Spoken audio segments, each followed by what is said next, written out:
I want you to close your eyes for a second, not literally, don't crash your car, but mentally. Picture your alarm clock going off at 6 a.m. The ceiling is too close, the sheets are too warm, and the only thing dragging you out of bed is the thought of a paycheck that barely covers the cost of admission to your own life. Now, imagine this.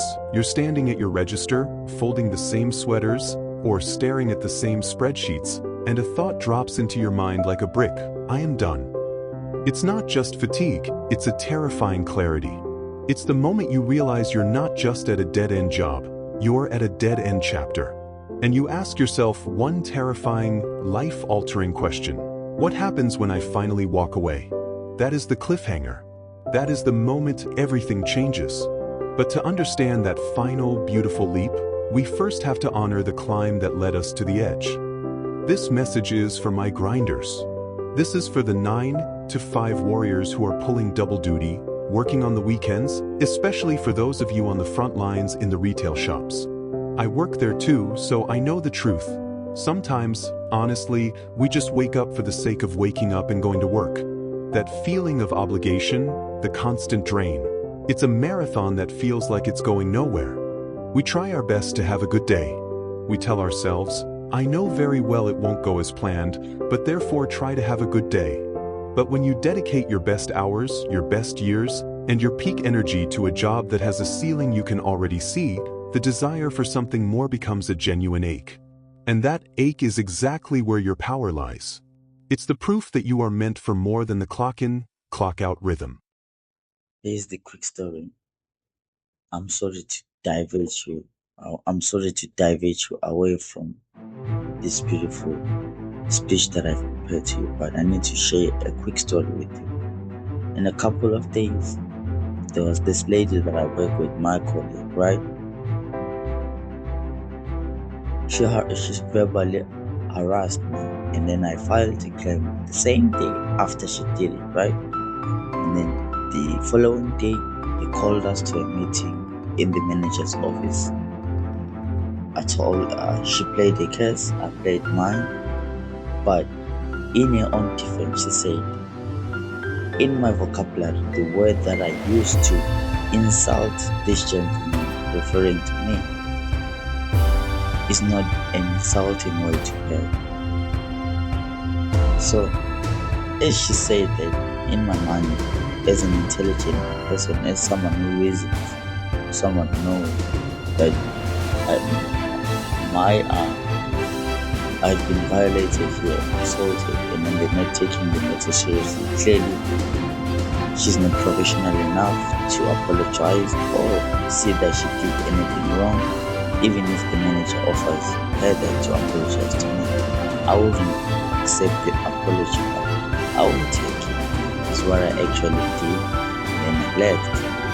2 days after, they called me to the office. They told me, now, Mel, we're changing your lunch policy. Since you took your lunch at a constant time, now it will be fair to take lunch like others. Start the rotation. What I mean by rotation, normally I used to take my lunches always at 2. It's been 4 months doing this, and then nobody said anything about it. Even the management team, they were okay with it. 2 days after I filed a verbal assault claim, they switched up the policies. You know why? I felt disrespected, treated unfairly, and I saw that as a tactic that the management is making to retaliate against me for filing that claim, right? So it was like final straw for me. That's it. What now? You've been busting your ass for this company for 3 years, giving them money, producing your 100% service, assisting customers, making everything work, coming up with ideas that sometimes are impossible to come up with, yet you're not taking this issue that you have seriously. And by the way, that made me feel uncomfortable, dissatisfied, unhappy at work. Now Those are the three things. When I wake up, get into a taxi, get to work, I feel that. But I didn't let it get me down. I use those three feelings, emotions that I'm feeling, that frustration, that anger, that unfairness treatment, as power to uplift my life. This light bulb lit in my brain, say, Mel, why don't you use that to create something funny, humorous? Whenever you're watching something, you always find that funny part. Why don't you use that element of your smartness, create something for your viewers, and post it on YouTube? Since you've been talking about this concept called career transition, why don't you start now? Now is the time. Finally, your 9 to 5 have given you a reason, an excuse to career transition. Guess what I did? Every day when I get to work, I feel that pain, that feeling, that sadness. Ideas start popping up in my brain. Take a piece of paper, write them down. Every day when I get home, make sure those ideas that I wrote down, the day or which day, I execute them. I don't just plan them, I plan them, jot them down, get home, and execute them. When I say execute them, which means I sit down on my computer, I literally open all the possible softwares that I can use to make this idea come to life and post it on YouTube. 1 week after, I got the most shocking results ever. My channel is growing, I'm starting to receive audience. Things that I posting, people are engaging with them, they're actually loving them. I'm growing a community.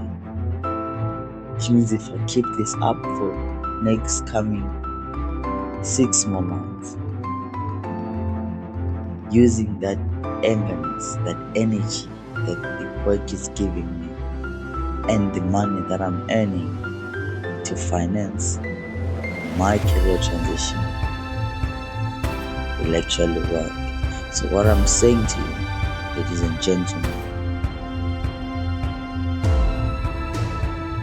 anytime in your life, if you feel like this is the breakpoint, this is the time, use it.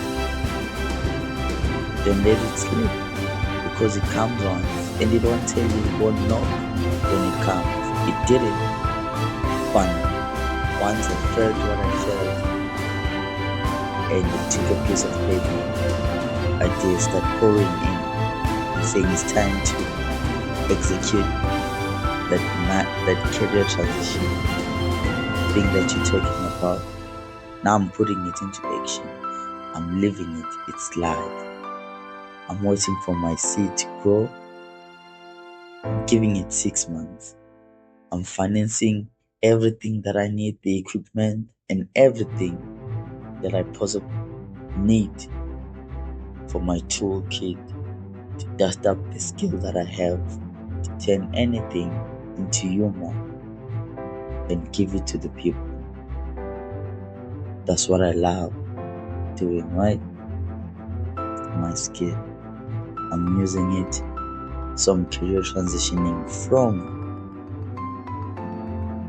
being managed by someone locked up in the 9 to 5 to become my own boss, freelance, do what I actually love, get paid for what I actually love, work the way I want, treat myself how I'm supposed to be treated. Don't take these words lightly.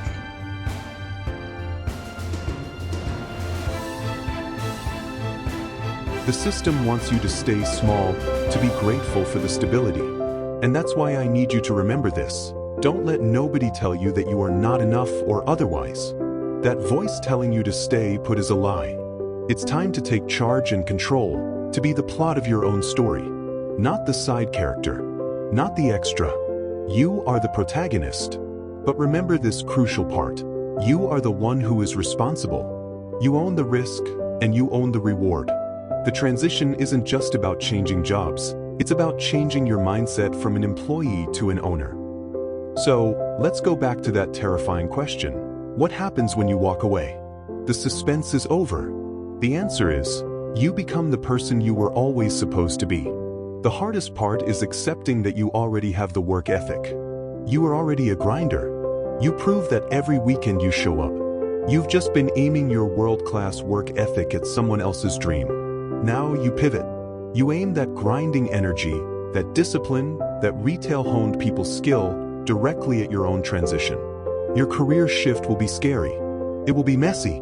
But the truth is, the risk of chasing your dream is nothing compared to the slow death of living a life that is beneath your potential. It is time to be the plot of your own story.